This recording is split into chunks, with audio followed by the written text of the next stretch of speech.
త్రిష యావత్ భారతదేశంలోనే యువ హృదయాలను కొల్లగొట్టిన కలల రాణి త్రిష కృష్ణన్. ఆమె ధరించే దుస్తుల దగ్గర నుండి నటనలో ఆమె చేసే చిన్న చిన్న మేనరిజమ్స్ వరకు యువత అనుకరించే స్థాయికి చేరుకున్నారు త్రిష. అబ్బాయిలు ఆమెను ఇష్టపడితే అమ్మాయిలు ఆమెలా ఉండాలని కోరుకుంటారు. మనం ఒక్కసారి చూశాడనుకోండి కళ్ళు తెరుచుకుని నోరు మూసుకుంటాడు.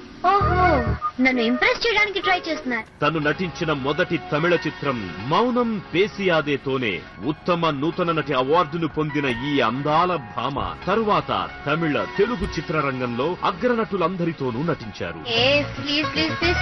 అతనున్న చోట కూడా కురవా. నిజ జీవితంలో జంతువులంటే అత్యంత ప్రేమను ప్రదర్శించే ఈ కుందనపు బొమ్మ ఆ మూగజీవుల కోసం పెటా అనే సంస్థకు అండగా నిలిచి సేవ చేస్తున్నారు. చలన చిత్రరంగంలో అడుగుపెట్టి 10 సంవత్సరాలు కావస్తున్న స్టార్ హీరోయిన్ గా తన అందచందాలతో నటనతో యువ హృదయాలను దోచుకుంటూనే ఉన్నారు. ఓకే, అండ్ ఈ అవార్డ్ ని త్రిష గారికి ప్రెజెంట్ చేయడానికి వేదిక మీదకి ఆహ్వానించేస్తున్నాము ద బ్యూటిఫుల్ మంచు లక్ష్మి గారు అండ్ మాధవన్ గారు.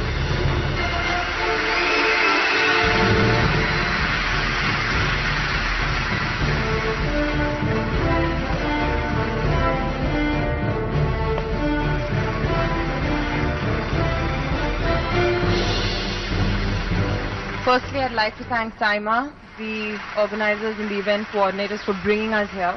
It's quite rare that 4 languages get together for one award function, and so we're having a great time so far. And thank you for this. It's truly a prestigious award, and I just want to say thank you guys so much.